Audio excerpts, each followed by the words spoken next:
સ્વાગત છે ફરી એકવાર આપનું તાજા નવા હવામાન સમાચાર વિડીયોમાં। તો આજે તારીખ 21 નવેમ્બર 2025 અને વાર થયો છે શુક્રવાર। ત્યારે આજના તાજા હવામાન સમાચાર જાણીએ મિત્રો।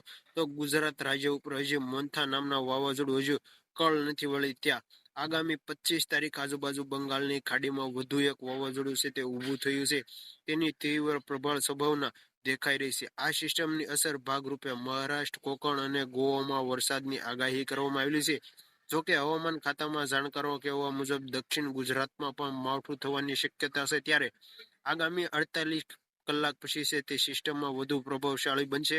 હવામાન ખાતાના જણાવ્યા મુજબ બંગાળની ખાડીમાં સાઉથ સિસ્ટમ દિશામાં છે તે આવતીકાલે લો પ્રેશર સિસ્ટમ છે તે ઊભી થશે અને એ ઊભી થતા પછીના 24 કલાકમાં ડિપ્રેશનમાં છે તે પરિવર્તન થશે અને વેસ્ટ નોર્થ અને વેસ્ટ દિશામાં ગતિ કરશે અને 48 પછી આ સિસ્ટમ વધુ પ્રભાવશાળી બનશે અને આ વાવાઝોડું પરિવર્તન થાય તેવી પણ આશંકા વ્યક્ત કરવામાં આવી છે। અને એક બીજી સિસ્ટમ છે તે અરબી સમુદ્રની આજે છે તે જોવા મળી છે। બીજી એક સિસ્ટમ અરબી સમુદ્રમાં આજે જે જોવા મળી છે તે મિત્રો અરબી સમુદ્રમાં સાઉથ ઈસ્ટ દિશામાં લક્ષદ્વીપ નજીક છે તે એક વધારે સાયક્લોન છે તે જોવા મળ્યું છે।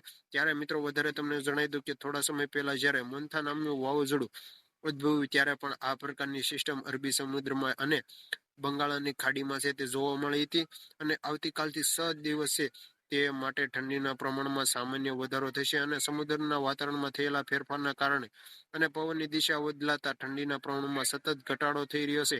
ત્યારે અલગ અલગ જિલ્લાના તાપમાન તમને જણાવી દો કે રાજકોટમાં આજે 14.2 ડિગ્રી છે તે તાપમાન રહ્યું છે।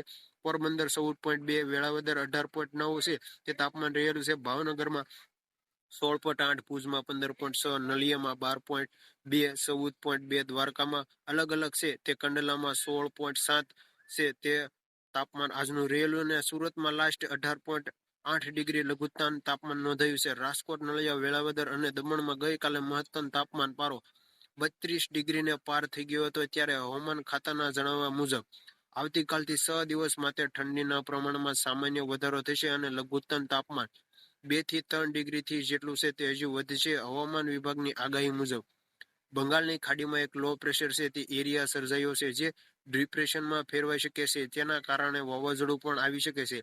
જ્યારે અરબી સમુદ્રમાં સર્જાયેલી સિસ્ટમ આગળ વધી અને સોમાલિયામાં જતી હતી તેવી શક્યતા પણ હાલ જોઈ રહી છે, જેના કારણે આ સિસ્ટમ છે તે અસર જોવા મળી છે। અને હાલમાં જે સિસ્ટમ ચાલુ છે તે સેમિનાર નામનું વાવાઝોડું છે તે બંગાળની ખાડીમાં છે તે 18 તારીખથી 24 તારીખ દરમિયાન છે તે સક્રિય થશે અને ગુજરાત પર નહીં થાય। જોકે બંગાળની ખાડીમાં સર્જાયેલી સિસ્ટમના કારણે ગુજરાતમાં વાતાવરણમાં થોડો ઘણો ફેરફાર થઈ શકે છે। હવામાન વિભાગની આગાહી મુજબ 25 નવેમ્બર બાદ ગુજરાતમાં વાદળછાયું વાતાવરણ છે તે વચ્ચે છૂટાછવાયા વરસાદ પણ વરસી શકે છે। બંગાળની ખાડીમાં સર્જાયેલી સિસ્ટમના કઈ દિશા કેટલી મજબૂત થાય અને આગળ વધશે એટલે કે આ વાવાઝોડું બની રહ્યું છે તે કઈ દિશા તરફ આગળ વધશે અને ક્યાં જઈને આ વાવાઝોડું છે તે વધારે મજબૂત બનશે। મિત્રો આગળ જે વાવાઝોડું તેની અપડેટ અમે આપતા રહીશું, કેમ કે વાવાઝોડું ગમે ત્યારે દિશા પરિવર્તન કરી શકે છે, એટલા માટે અત્યારે આ પવન જોડાઈ અને અંદાજ લગાવવો આપણા માટે થોડું મુશ્કેલ બની રહ્યું છે। બંગાળની ખાડીમાં એક નવી સિસ્ટમ સર્જાઈ રહી છે અને રચાઈ રહી છે એવા અંદાજો એવા જે મિત્રો અત્યારે હાલ લગાવવામાં આવી રહ્યા છે। 21 નવેમ્બરના અંતમાં 22 નવેમ્બરની શરૂઆતમાં દક્ષિણ પૂર્વ બંગાળની ખાડીમાં દક્ષિણ અંદમાન સમુદ્ર પર એક નીચા દબાણો વિસ્તારોમાં વિકસિત થશે અને સ્કાય વેધરના અહેવાલ મુજબ આ સિસ્ટમ રચના પછી સતત મજબૂત બનશે અને એ પહેલા ઊંડા ડિપ્રેશનમાં ફેરવાઈ જશે, પછી ઝડપી ચક્રવાત તોફાનમાં ફેરવાઈ જાય તેવી પણ શક્યતા છે। અને મિત્રો આ અહેવાલ એવું પણ જાણવામાં આવ્યું છે કે વાવાઝોડામાં ફેરવાયેલા પછી પૂર્વ કિનારા તરફ આગળ વધી શકે તેની સૌથી મોટી અસર તમિલનાડુ, આંધ્રપ્રદેશ અને ઓડિશામાં અનુભવાઈ શકે છે।